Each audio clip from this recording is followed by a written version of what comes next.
देखिए, अगर हम यहाँ पे बात करें तो आई होप सो आप लोगों को पता होगा सिस्को क्या है, पता है?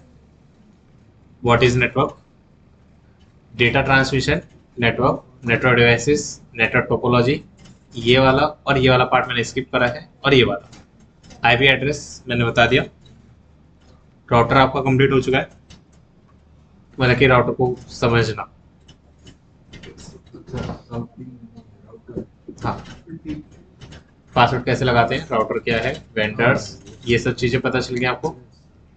ठीक है, फिर इसके बाद आपका राउटिंग पे, आज आपका ये राउटिंग वाला टॉपिक कंप्लीट हो चुका है ओएस पे पर। मैं इसकी जो पीडीएफ है वो आपको शेयर कर रहा हूँ।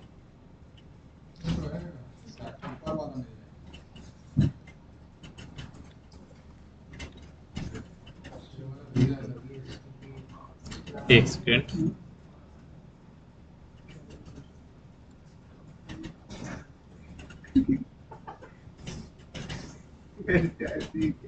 ये लीजिए, मैंने आपको शेयर कर दिया, ठीक है।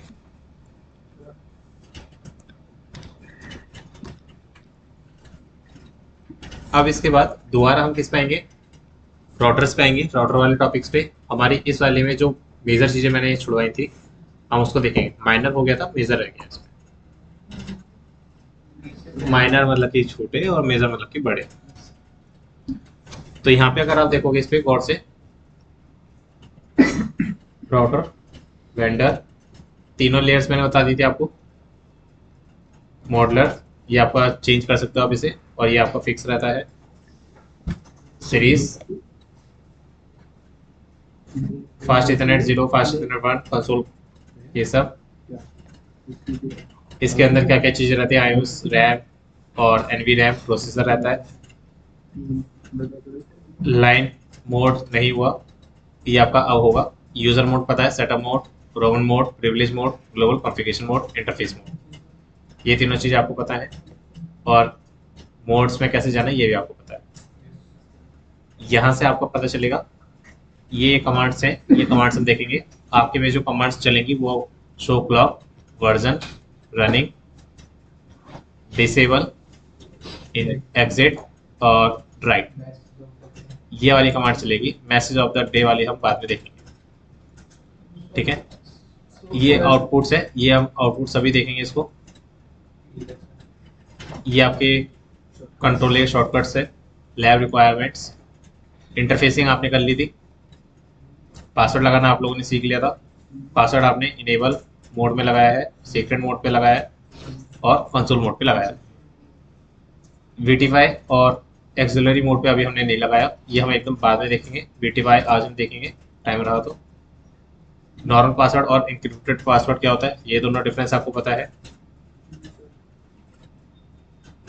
और राउटर को ब्रेक कैसे करते हैं, ठीक है, ये मैंने आपको बता दिया था। यहाँ से हमारा टॉपिक शुरू होगा, how to configure telnet, SSH और राउटर। क्लियर?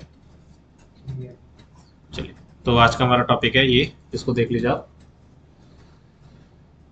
फिर हमारा डीएचसीपी आएगा। अब पीपा आईपी क्या होती है, बैकअप कैसे लेते हैं, और टेक बैकअप, दैट्स इट। तो सबसे पहले इस पर आ जाते हैं।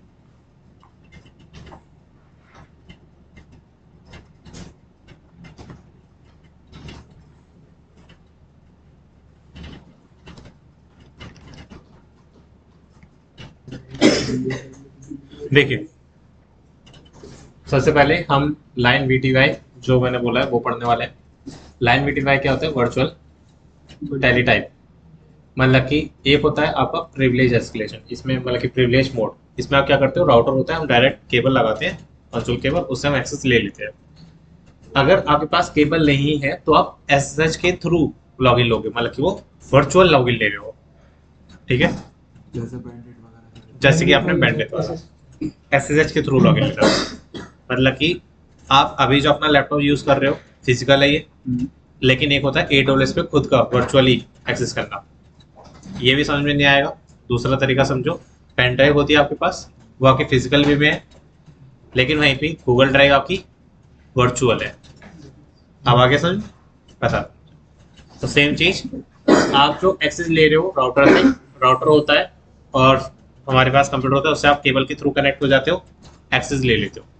हम क्या कर रहे हैं, वर्चुअल मोड के थ्रू ले रहे हैं। मैं आपको इसको समझा भी रहा हूँ। यहाँ पे ये राउटर है और ये हमारा पीसी। केबल्स पे आके इस पे आपने क्या करा, कंसोल से लेके यहाँ से एक्सेस ले लिया, डेस्कटॉप, टर्मिनल, ओके,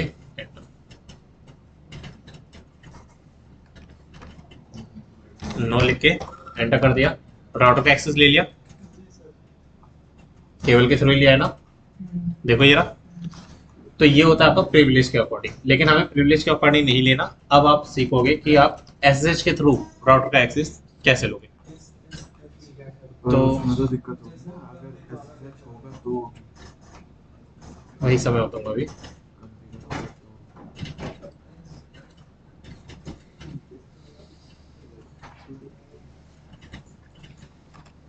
देखिए, तो उसके लिए हमें पहले क्या करना पड़ता है, लाइन बीटीफाई मोड बनाएंगे हम, ताकि यहाँ पे भी एक पासवर्ड दे देंगे, कोई ऐसे एक्सेस ना कर पाए। इस पे पासवर्ड सेट करने के लिए आपके पास यहाँ पे कमांड है, कॉन्फ़िगर टर्मिनल लाइन बीटीफाई 0 पासवर्ड 1 2 3 और लॉगिन। कमांड्स के बारे में मैं आपको बता दूं, आपने जो यहाँ पे ये वाली कमांड चलाई है लाइन बीटीफाई 0, इसका मतलब क्या है, आप बीटीफाई पे क्या करने वाले हो, पासवर्ड लगाने वाले हो। पासवर्ड कमांड से आपने क्या करा, पासवर्ड सेट कर दिया 1 2 3। लॉगिन कमांड से आपने क्या करा है, ये आपने सेट कर दिया, लॉगिन करके क्या कर रहे हो, आप इस चीज को एक्टिव कर रहे हो कि पासवर्ड अब आपका क्या हो जाएगा, एक्टिव हो जाएगा।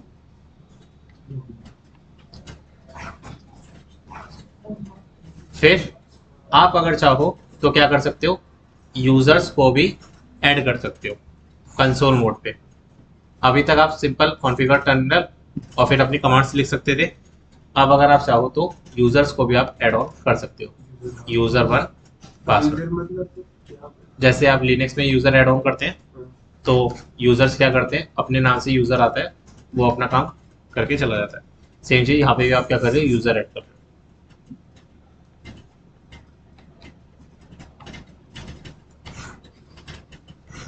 उसका अलग पासवर्ड देना पड़ेगा। हाँ, जैसे यूजर को ऐड किया और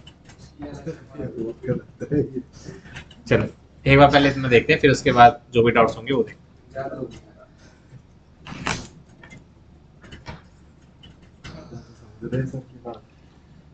क्लिक करा मैंने इस पे, CLI enable 150 line beautify question mark 0 से लेके 15, मतलब कि आप मैक्सिमम कब तक कहाँ तक लगा सकते हो, 15। अब यहाँ पे ये जो 0 है उसको समझो पहले। अगर आपको सिर्फ एक लगाना है पासवर्ड तो क्या करोगे, आप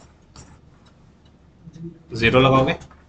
सपोज आपके पास एक यूजर है, आपने एक यूजर ऐड करा, उसको पासवर्ड लगाना चाह रहे हो तो क्या लगाओगे, आप सिंपल 0 ही लगाओगे। लेकिन एक से ज्यादा अगर 2 लोग हैं तो आप क्या करोगे, यहाँ पे 1 करोगे, एक 0 और एक 1, टोटल कितने हो गए, 2। मतलब कि 2 यूजर के लिए आपने क्या करा है, पासवर्ड लगाया।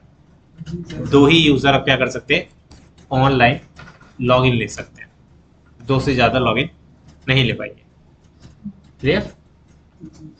तो 0 लगाने से क्या है कि मैं सिर्फ एक को अलाउ कर रहा हूँ लॉगिन लेने के लिए।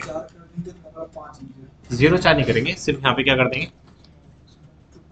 5 हो गए। तो अभी मुझे सिर्फ 0 ही रखना है और पासवर्ड देना मुझे P8 प्लस, हाँ 1 2 3 16 हो जाएगा, 16 हो जाएंगे, यूजर 15 बना सकते हैं या फिर यूजर 16 बना सकते हैं।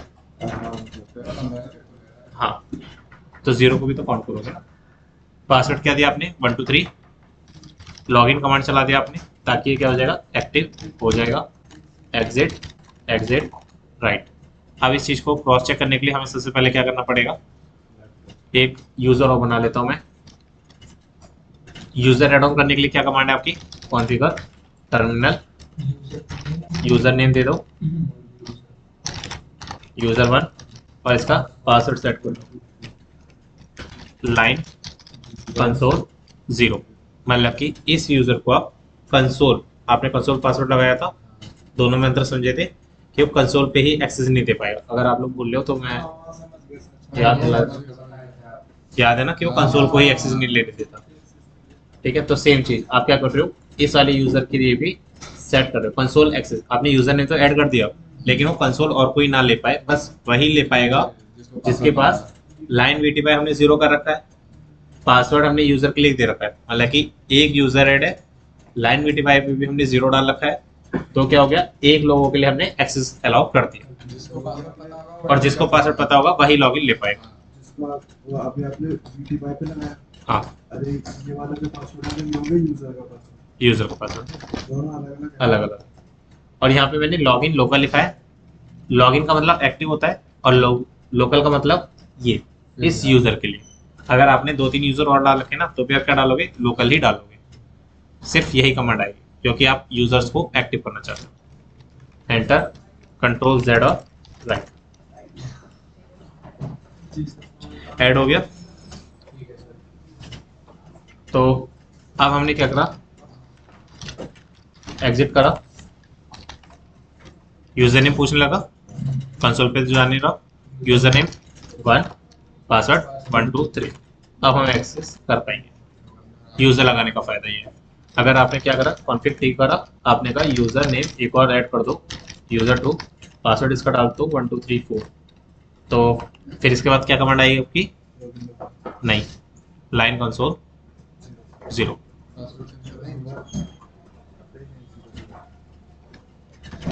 लाइन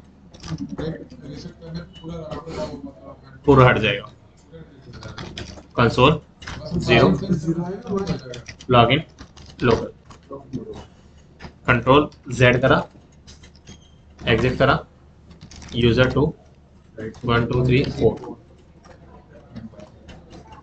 यूजर 1 1 2 3 हो गया, एग्जिट करा, यूजर 2 1 2 3 4, ठीक है, पासवर्ड गलत डल गया था।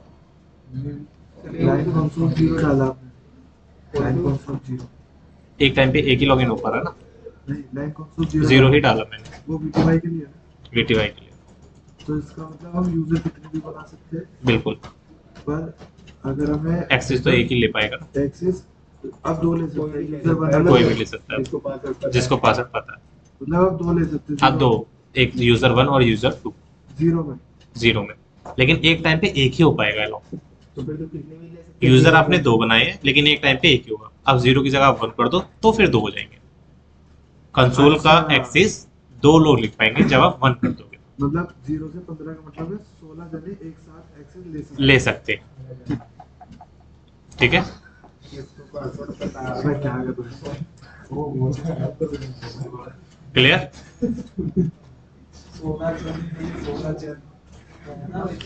हमारा जो, एक मिनट रुक जाओ, अब हमारा जो कल टॉपिक होगा प्रैक्टिकल होगा SSH का। इसकी थ्योरी रह रही है, थ्योरी अभी देख लो आप। अभी आपने जैसे कि देखा है, केबल लगाओगे और कंप्यूटर से कनेक्ट कर सकते हो। सपोज आप यहाँ पे हो ही नहीं, केबल आप यूज कर ही नहीं सकते, तो आपको क्या करना पड़ेगा, ये राउटर आपका दिल्ली में है, लेकिन आप कहाँ बैठे हो, गुड़गांव में बैठे हो, तो कहते नहीं कि सर वर्क फ्रॉम होम चल रहा है हमारा, तो एक्सेस ले सकते हो। तो लोकल एरिया नेटवर्क में आना पड़ेगा इसको एक्सेस लेने के लिए। यहाँ से टॉपिक थोड़ा सा समझ के चलना, इंटरव्यू से पूछा जाएगा ये। यहाँ पे आप क्या यूज करने वाले हो, SSH लॉगिन या फिर टेलनेट लॉगिन। टेलनेट आपसे इतना नहीं पूछा जाता, सिर्फ 1% ही है जो पूछा जाएगा, मेन आपका इसका काम है, मैं वही बता रहा हूँ। SSH जो है और टेलनेट जो है, ये एक तरह से बिना वायर के लॉगिन लेने में हेल्प करते हैं। आपने राउटर पे क्या करा, लॉगिन ले लिया, किसकी मदद से, वायर्ड की मदद से। अब आपको वायर्ड की नीड नहीं है, आप यहाँ पे हो भी नहीं, आप कहाँ पे हो, गुड़गांव में हो, राउटर दिल्ली में है। अच्छे से जानते हो ना, SSH लॉगिन कब हो पाएगा, जब आप एक ही नेटवर्क में रहोगे। अलग अलग नेटवर्क में जाओगे तो लॉगिन हो नहीं पाएगा। यहाँ पे ध्यान रखना, गुड़गांव में हो तो इसके नेटवर्क में आने के लिए आपको एक डोमेन दे दिया जाता है, उस डोमेन के थ्रू आप इसके नेटवर्क से कनेक्ट हो जाते हैं। तो हैकर्स जो होते हैं वो डोमेन पे पहले जाते हैं, फिर उसके बाद एक्सेस होते हैं। डोमेन यहाँ पे क्या चीज है, आपको एक तरह का वेबसाइट का नाम दे दिया जाएगा तो आप उस डोमेन पे आ जाओगे। जैसे कि अगर मैं आपको IN का टैग दे दूं तो आप किस डोमेन पे आ जाओगे, इंडिया पे। क्लियर? और एक मिनट रुक जाओ जरा। में से वेबसाइट भी हाँ, फिर इसके बाद यहाँ पे समझ आ गया। तो आप क्या करोगे, डोमेन से पहले जाओगे, फिर उसके बाद ही SSH कर सकते हो। अगर आप डोमेन से कनेक्ट नहीं हो तो कॉमन सी बात है, उसके नेटवर्क पे कनेक्ट नहीं हो, नेटवर्क पे कनेक्ट नहीं हो तो आप एक्सेस भी नहीं ले सकते। तो SSH फैसिलिटी ये है, और टेलनेट फैसिलिटी ये है, सिर्फ और सिर्फ अगर आप यहाँ पे बैठे हो तो आराम से आप एक्सेस कर सकते हो बिना वायर के। क्लियर? ये इसकी थ्योरी थी SSH की। तो कल जो है इसका प्रैक्टिकल करेंगे कि आप SSH लॉगिन कैसे करोगे। पोर्ट नंबर क्या रहेगा इसका, 22 रहेगा, टेलनेट का 21 रहता है। सर अगर वो चीज़ इंटरनेट टेलनेट भी सेम रहता है, दोनों में से कोई भी यूज कर सकते सर हो। अगर डोमेन